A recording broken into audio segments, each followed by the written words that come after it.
কৃষ্ণনগরের রাজ পরিবার পলাশীর যুদ্ধের সময় তার আরো কিছু ইতিহাসটার পাতা উল্টাতে হবে। সিরাজদৌল্লার বিরোধিতা করেছিল, ক্লাইভকে সহযোগিতা করেছিল।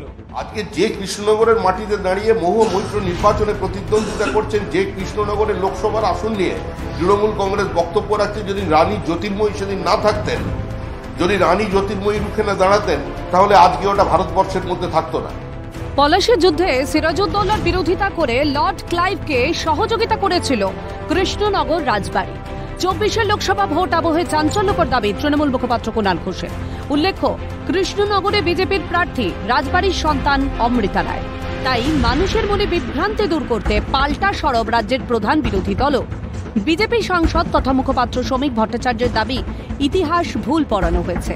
কৃষ্ণনগর রাজবাড়ি না থাকলে নদিয়া ভারতের অংশই থাকতো না। কৃষ্ণনগরের প্রার্থী হতে পারতেন না মহুয়া মৈত্র। তৃণমূল কোনো বক্তব্যও রাখতে পারত না। বিজেপি সাংসদ তথা মুখপাত্র নদিয়াকে ভারতের সঙ্গে জুড়তে রানী জ্যোতির্ময়ীর ভূমিকা স্মরণ করিয়ে দিয়েছেন। কিন্তু তৃণমূলের মুখে কৃষ্ণনগর রাজবাড়িকে জুড়ে বিশ্বাসঘাতকতা, জগৎ শেঠের প্রসঙ্গ। এমনকি দেশের সঙ্গে বিশ্বাসঘাতকতা করেছে কৃষ্ণনগরের রাজবাড়ি। বড়সড় অভিযোগ কুণালের। কৃষ্ণনগরের বিজেপির প্রার্থীকেও ঘুরিয়ে খোঁচা দেন তৃণমূলের মুখপাত্র। যদিও এক চুলো ময়দান ছাড়তে নারাজ বিজেপি। পাল্টা দলের সাংসদ মুখপাত্রের আবার দাবি, হিন্দু প্রধান যশোর খুলনার বদলি হিসেবে মালদহ মুর্শিদাবাদ পেয়েছে ভারত। 18 আগস্ট 1947-এ নদিয়াতে ভারতের পতাকা উত্তোলন হয়েছিল। আর এই সংযুক্তিকরণের কৃতিত্ব শ্যামা প্রসাদ মুখোপাধ্যায় সহ রানী জ্যোতির্ময়ীর। তৃণমূলের অভিযোগ উড়িয়ে দাবি শ্রমিক ভট্টাচার্যের। বিশ্বাসঘাতকতার মাধ্যমে পরাজিত করে হত্যা করিয়ে ব্রিটিশের হাতে তাদের সঙ্গে ছিল কৃষ্ণনগর রাজবাড়ি। কৃষ্ণনগর রাজবাড়ি ব্রিটিশের তল্পিবাহক হয়ে গেছিল। কৃষ্ণনগর রাজবাড়ি দেশের সঙ্গে বিশ্বাসঘাতকতা করেছে। সেই পরিবার থেকে আসা একজনকে প্রার্থী করেছেন।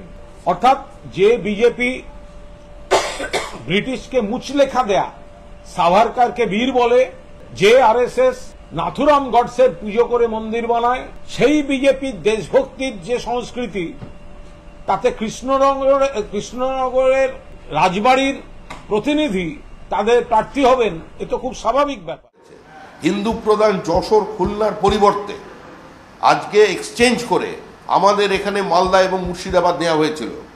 17ই আগস্ট, 15ই আগস্ট মুর্শিদাবাদে পাকিস্তানের পতাকা উঠেছিল, নদিয়ায় পাকিস্তানের পতাকা উঠেছিল, মালদায় পাকিস্তানের পতাকা উঠেছিল। আর 17ই আগস্ট এই তিনটের অন্তর্ভুক্তি হয় ভারতের মধ্যে। যশোর খুলনা ভারতে থাকা চলে যায় পাকিস্তানে, এবং মালদা মুর্শিদাবাদে আমাদের ভারতবর্ষে আসে। খবর পৌঁছানোয় দেরি হওয়ার একদিন পরে 18ই আগস্ট নদিয়ায় ভারতবর্ষের পতাকা ওঠে। আর এর জন্য যদি কারোর কৃতিত্ব থাকে, কোনো কংগ্রেসি নেতা নয়, এর জন্য যদি কারোর কৃতিত্ব থাকে, সে শ্যামাপ্রসাদ বা অন্যান্য মেঘনাথ সাহাদের বাদ দিলে এনসি চ্যাটার্জিদের যদি দূরে রাখতে থাকে, তার নাম হচ্ছে রানী জ্যোতির্ময়ী। তিনি ওই পরিবারের রানী জ্যোতির্ময়ীর কারণে আজকে নদিয়া ভারতবর্ষের মধ্যে আছে। কুণাল শ্রমিক তরজার আগে প্রধানমন্ত্রীর সঙ্গে কৃষ্ণনগরের বিজেপি প্রার্থী অমৃতা রায়ের ফোনালাপে রাজ পরিবারের বিরোধিতা করে তৃণমূলের তোলা অভিযোগের প্রসঙ্গ তোলা হয়। অমৃতা রায় প্রধানমন্ত্রীর কাছে ঠিক কি নালিশ করেছেন? ये जो महाराजा कृष्णचंद्र का हम फैमिली है, तो उसका भी ये लोग विरोध कर रहे हैं। क्या बोल रहे हैं कि वो ब्रिटिश के साथ दिया था, फिर वो मैंने हम लोगों को गद्दार समझते हैं। क्यों किया वो नहीं बोल रहे हैं। इतना जमीन दान किया, इतना सब लोगों के लिए किया, भलाई के लिए किया, वो सब नहीं बोल रहे हैं। क्योंकि तब का वो जो नवाब थे सिराजुद्दौला, तो वो तो बहुत अत्याचारी भ्रष्टाचारी थे। तो उसीलिए उन्होंने तो अकेला नहीं किया, बहुत सारे राजाओं के मिलन हुआ, उसके बाद सभी ने किया। जगत सेठ भी थे और राजाओं थे। तो उसी सभी के मेहनत से ये काम सफल हुआ। तो अगर नहीं होता, आज हम हिंदू नहीं रह पाते, हमारा भाषा दूसरा होता, हमारा वेशभूषा एकदम अलग होता और सभी अलग हो जाते। যদিও সেই অভিযোগকে গুরুত্ব না দিতে পরামর্শ দেন প্রধানমন্ত্রী। তিনি ইতিহাস টেনে ব্যাখ্যা করেন সমাজ সংস্কারে কৃষ্ণচন্দ্র রায়ের ভূমিকা। উল্টে নিজেদের পাপ ঢাকতে ভোট ব্যাংকের রাজনীতি করতে এসব ভিত্তিহীন অভিযোগ করছে তৃণমূল। অমৃতা রায়কে স্পষ্ট ভাষায় জানালেন প্রধানমন্ত্রী। यहाँ हम लोगों को जो पढ़ाया जाता था उसमें कृष्णचंद्र राय की समाज सुधार का काम, बंगाल के विकास का काम, बंगाल के विकास के मॉडल, ये सब सुनने को मिलता था बचपन में। अब देखिए ये वोट बैंक की राजनीति करने वाले लोग हैं तो बहुत ही अनाप शनाप आरोप लगाएंगे और 300 साल पहले की घटना निकालेंगे, 200 साल पहले की घटना निकालेंगे और बदनाम करने का प्रयास करेंगे। वे खुद अपने जो वर्तमान पाप है उसको छिपाने के लिए वो ऐसी चीजें ढूंढते रहते हैं।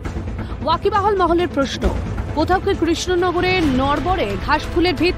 উঠছে প্রশ্ন।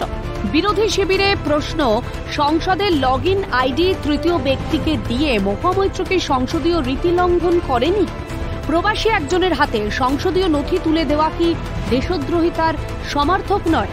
তিনি কি অর্থের বিনিময়ে সংসদে প্রশ্ন তোলায় অভিযুক্ত নয়? সংসদ থেকে বহিষ্কৃত একজনকে কিভাবে ঢাক ঢোল পিটিয়ে প্রার্থী ঘোষণা করে তৃণমূল? এই প্রশ্ন তুলছে বিরোধী শিবির। কুণাল ঘোষ যেদিন কৃষ্ণনগরের রাজবাড়ির গ্রহণযোগ্যতা নিয়ে প্রশ্ন তুলছেন, সেদিন তাঁর দলের কৃষ্ণনগরের প্রার্থীকে ফেমা আইনে লঙ্ঘনের দায়ে নোটিশ পাঠিয়েছে ইডি, অর্থাৎ বিদেশে মুদ্রা আইন লঙ্ঘনের দায়েও কাঠগড়ায় মহুয়া মৈত্র। এই বিদেশি মুদ্রার উৎস কি? প্রশ্ন তুলছে বিরোধী শিবির।